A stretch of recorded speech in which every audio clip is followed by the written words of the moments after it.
Joining me live now is former Home Affairs Secretary Mike Pezzullo. Mike, thanks so much for your time. We're going to get to that issue in just a moment. But first, we've got this breaking news that's just come through. Donald Trump has held to that 10% tariff for Australia. This is deadline day, of course. Is this largely in line what you expected? Of course, politically, the opposition has said that zero. We should expect that from a friend. I think the Albanese government has been a little bit more sanguine about what it might be, 10%.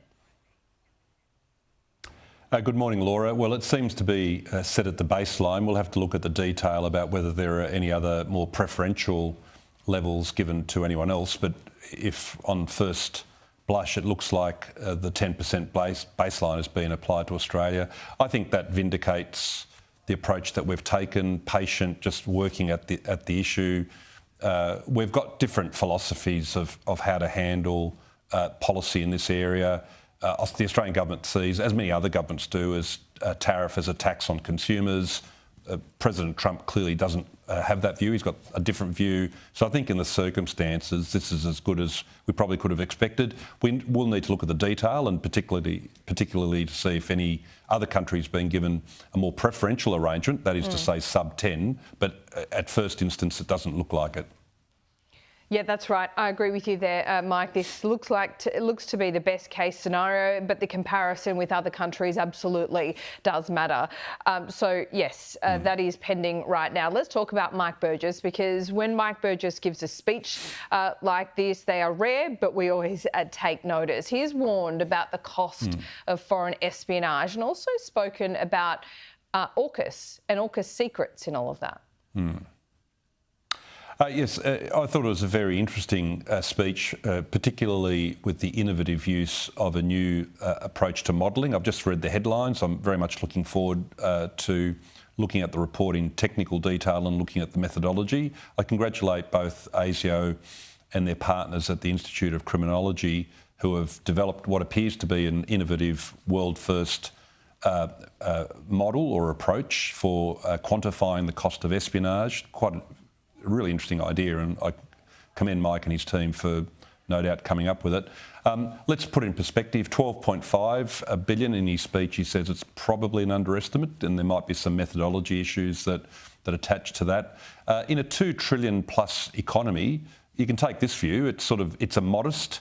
The number itself is, in absolute terms, is worrying, but in terms of the overall economy, we have a $2 trillion plus economy, but we now have a benchmark. So two things to be said about that. One, let's keep improving this methodology to see if we can't refine that number and indeed see if it goes either up or down as you refine the number. But now he set a benchmark for both himself and his successors just to track that number, applying the same methodology. And obviously we'd want that number to go down.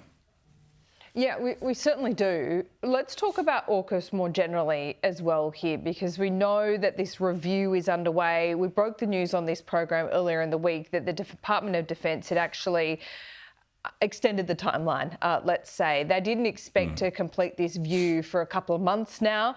What do you think that says? I think as you and I think talked about this at the time, the 30-day quick assessment might well have been an internal Pentagon process. But once you start to bring in other stakeholders, including consultations, as the announcement that you broke on your program talked about the UK government and the Australian government, but also US Congress, and they talked about other stakeholders, and I presume that means other government agencies, but also perhaps industry players as well. It seems to me that the review still is it's going to be focused on the three questions that you and I have been talking about. One, will Australia be ready? In military terms, AUKUS is as big a program relative to our military capability as Medicare is to health. So it's like having the military version of Medicare. It's something that's got to, if you like, become an all-consuming, focused effort that transcends Commonwealth, state, territory governments, into industry, academia, the training pipeline through both universities and vocational educational training institutions. And also you've got to make sure you've got your regulatory systems in place to ensure the safety of the operation of those vessels. It's a huge undertaking. So in my mind, I think of it as the medical version of the military version of Medicare.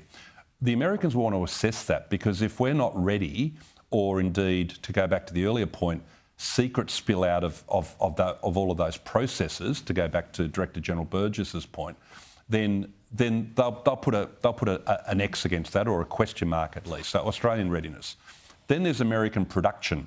And only last week, the incoming head of the US Navy, Admiral Cordell, he, at his confirmation hearing, was asked by the Senate Armed Services Committee, are you concerned about the rate of production and the acceleration of that rate? They're currently at about 1.2 boats per annum. They've got to get up to about 2.4 to both meet their own needs and Australia's needs.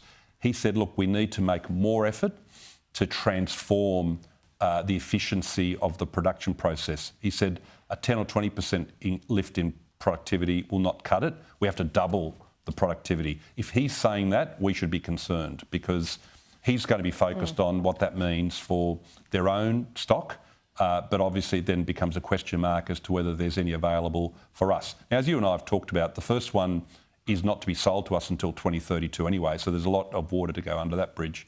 But Laura, I think the review really will come down to, even if you surmount all of those problems, right? So you've got a massive government program called AUKUS, you've got this US production issue. The fundamental concern I think the Americans really have is, by the mid-century point, when Australia's going to have 8 nuclear submarines, the Americans are looking to get up to 66. In proportionate terms, we'll actually have a larger attack submarine fleet, if you look at it per capita and per population, than the Americans. It's going to be a very significant capability.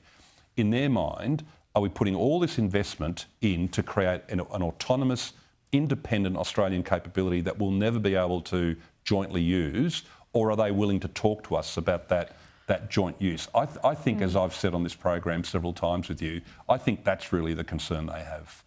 So you think AUKUS is the safety net we need in a military sense, like Medicare is in a medical sense in Australia? And if that is the case, AUKUS is still several years away. So what does our capability look like in the meantime? Well, we've touched on this briefly previously. The first Virginia, let's assume all those production issues can be dealt with, and maintenance and workforce issues. So let's just assume that's all sorted out, and we get the first one in 32. That is 7 years away. So we've already got a capability issue between 2025 and 2032 anyway. As we've talked about, the government has to make a decision probably sooner rather than later, and this will be very sensitive information known to the Minister and the Department and very few others about the extension of the Collins fleet. The key issue there, as we've talked about before, is the hull integrity and the obsolescence of some of the systems on Collins. If we can't extend Collins to get us through that 7-year gap, we've got a real problem. Mr Turnbull and others have been talking about, well, we need a plan B on the AUKUS plan, and I agree with him to this extent. We've got to, irrespective of whether or not that first Virginia turns up in 32, we have to plug that 7-year gap. And whether that's a leasing option, some sort of emergency acquisition, or the more radical, innovative approach is to go full Ukrainian and go for a very large fleet of uncrewed, long-range, medium-range and short-range vessels to undertake missions. They're not as capable as a submarine because they're not as versatile, because they typically tend to be one payload, one mission. But if you have lots of them, you might be able to fill the gap. Mike, thanks so much for your time today. I really appreciate it.